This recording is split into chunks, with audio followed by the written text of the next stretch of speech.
Écoutez les 4 propositions. Choisissez celle qui correspond à l'image. A, Cabinet du docteur Rouvet, j'écoute. B, Yva, location de voiture, ne quittez pas. C, Réservation de l'hôtel Eiffel, bonjour. D, Restaurant Pizza Napoli, j'écoute.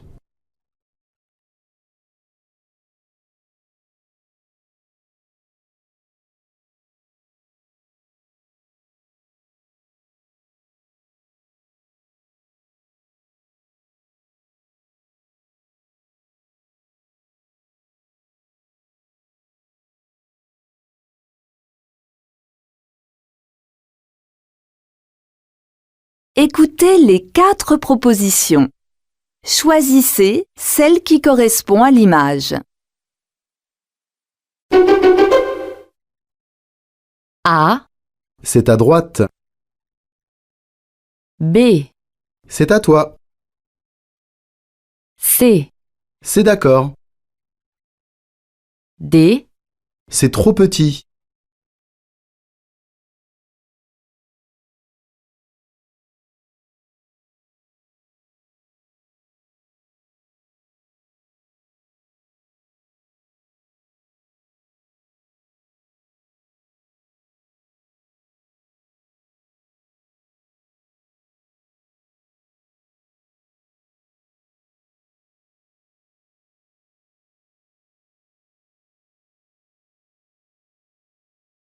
Écoutez les 4 propositions. Choisissez celle qui correspond à l'image.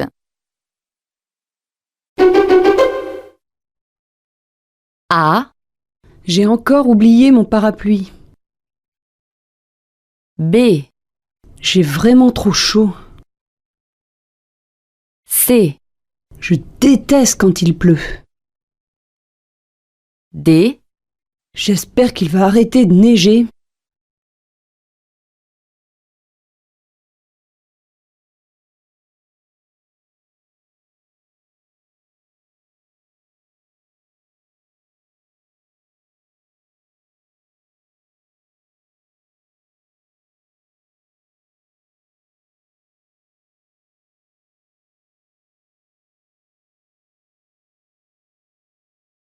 Écoutez l'extrait sonore et les 4 propositions.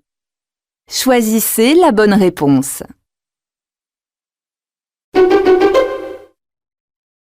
Quand est-ce que vous partez en vacances? A, L'année passée. B, Le mois prochain. C, Les 15 jours. D, L'hiver dernier.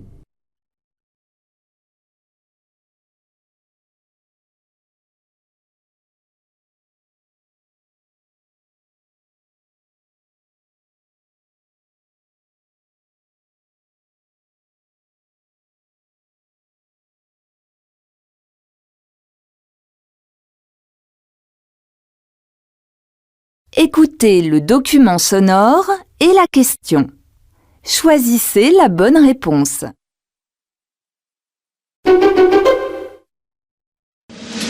Bonjour Cœur de Pirate. Bonjour. Que s'est-il passé depuis ce premier album? Un triomphe en France, 600 000 albums vendus et voici l'album du retour. Est un grand plaisir pour retrouver le public. Oui, en fait, ça me fait du bien. Je sais que je vais pouvoir retourner en concert, vraiment montrer ce que j'ai appris de ma dernière tournée et puis aussi de présenter des chansons qui sont quand même assez près de moi. C'est un album dont je suis très, très, très fière. Et pourquoi la première chanson s'appelle Adieu? Oh, il n'y a pas vraiment de lien particulier. En fait, c'est la seule chanson qui parle de la phase d'une rupture où tu as vraiment envie que l'autre personne disparaisse. Ouais. Qu'apprend-on sur la chanteuse Cœur de Pirate ?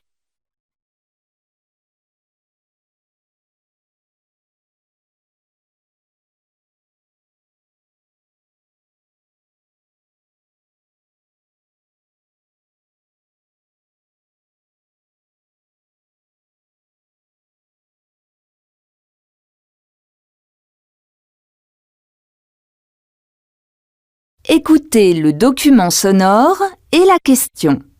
Choisissez la bonne réponse.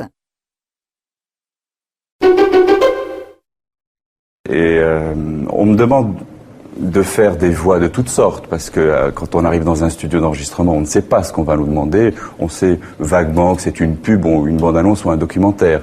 On n'a jamais les textes.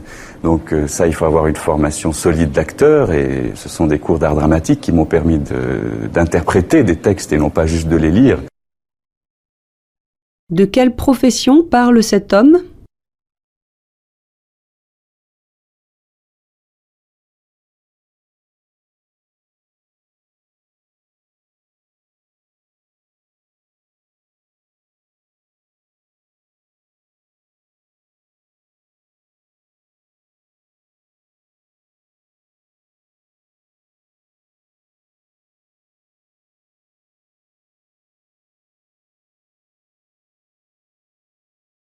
Écoutez le document sonore et la question.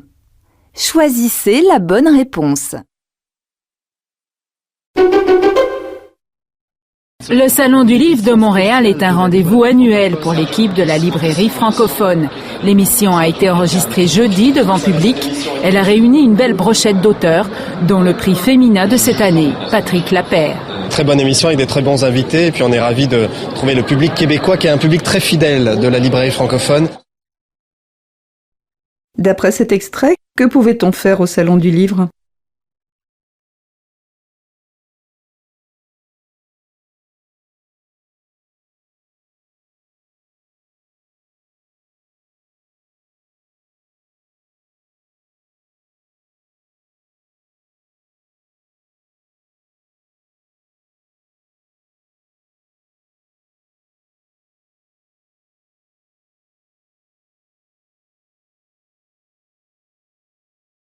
Écoutez le document sonore et la question.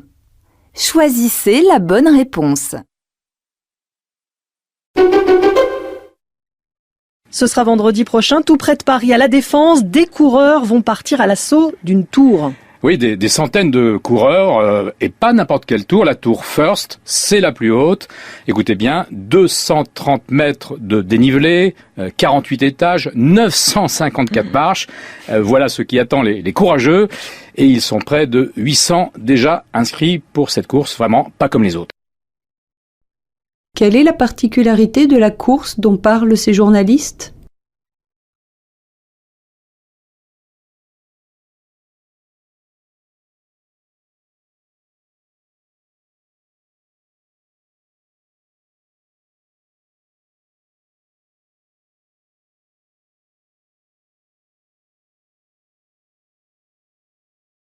Écoutez le document sonore et la question. Choisissez la bonne réponse. J'ai entrepris de vous parler de soupe. Non seulement parce que ce mets est à la fois essentiel et délicieux, mais parce que le terme est d'une richesse incroyable. Le mot soupe, qui signifie proprement une tranche de pain, a rapidement désigné ce plat simple, rustique et nourrissant, une tranche de pain recouverte de bouillon.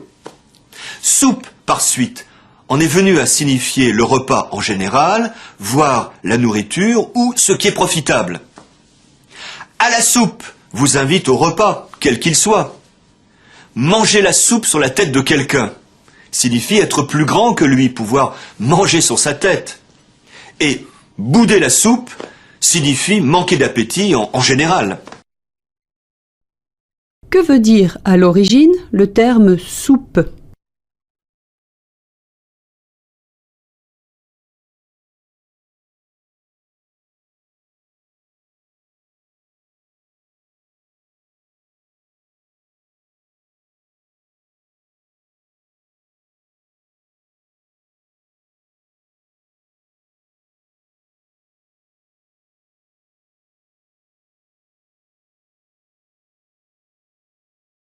Écoutez le document sonore et la question.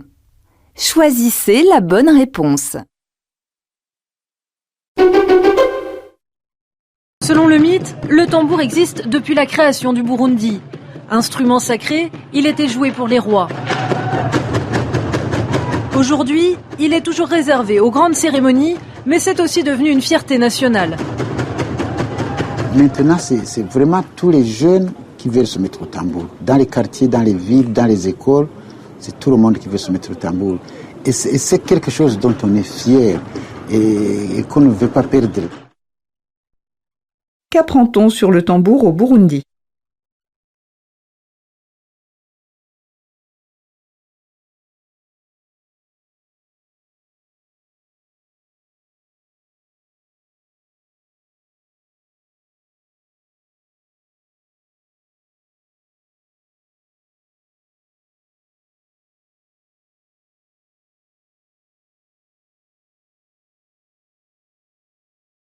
Écoutez le document sonore et la question. Choisissez la bonne réponse. Avec ce web documentaire, en fait, 2 journalistes français ont été guidés par des blogueurs africains et des internautes. Ils ont parcouru le Mali et le Sénégal et ont donc découvert comment le numérique avait changé la vie des habitants.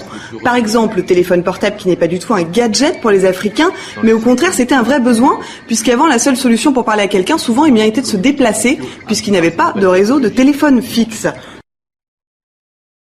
Qu'est-ce que le téléphone portable a changé dans la vie des habitants du Sénégal et du Mali?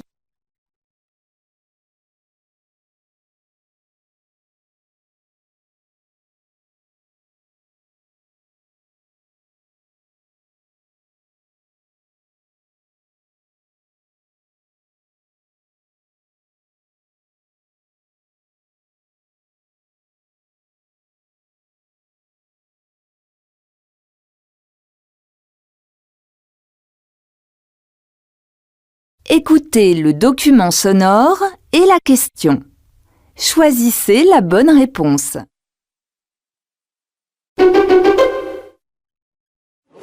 Nous avons tendance à devenir de plus en plus des consommateurs et des consommateurs boulimiques des richesses qui nous entourent, qu'il s'agisse des richesses concrètes de l'univers et que nous détruisons en les consommant, ou des richesses intellectuelles que nous absorbons avec une intensité, une rapidité beaucoup plus grande que nous ne parvenons à les renouveler. Que dénonce cet intervenant?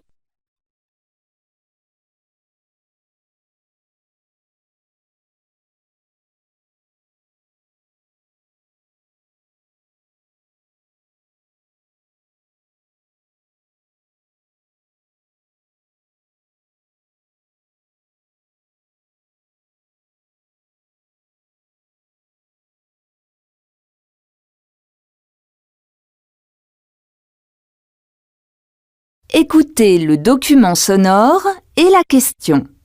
Choisissez la bonne réponse.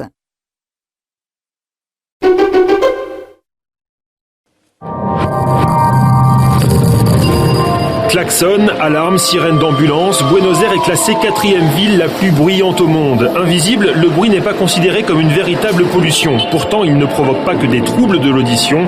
Stress, insomnie, complications cardiovasculaires. Les autorités ont bien essayé de réglementer le volume ambiant. Peine perdue, noyés dans ce vacarme assourdissant, les plaintes des Argentins ont bien du mal à se faire entendre.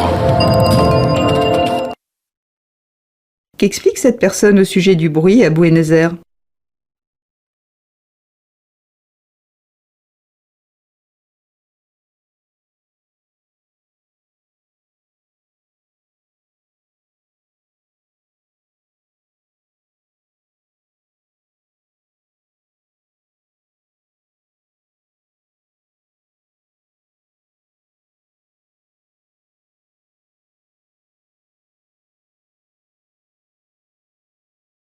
Écoutez le document sonore et la question.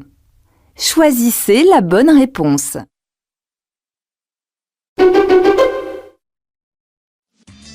Bonjour Sylvie Brunel, géographe bien sûr, puis aussi évidemment militante, Action contre la faim notamment.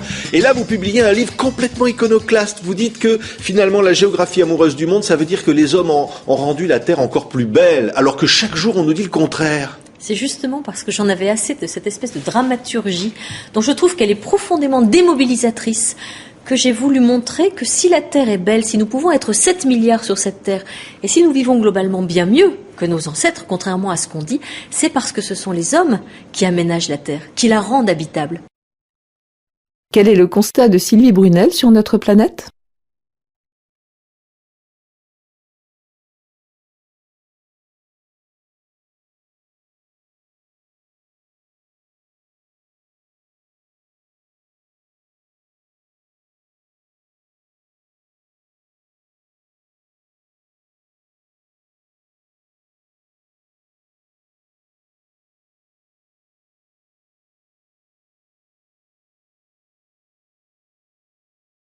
Écoutez le document sonore et la question. Choisissez la bonne réponse.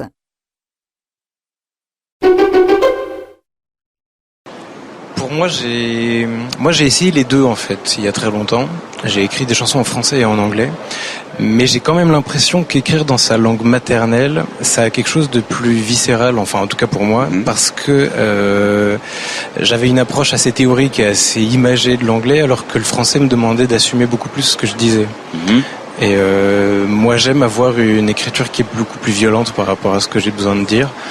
Et pour moi, l'écrire en français, c'était une manière de me faire plus violence à moi et en même temps de devoir l'assumer totalement. Alors que l'anglais, vu que c'est une langue qui est apprise, pour moi, il y avait une espèce de petite barrière que je mettais entre moi et mon propos. Que dit ce jeune auteur-compositeur de son rapport aux langues et à l'écriture ?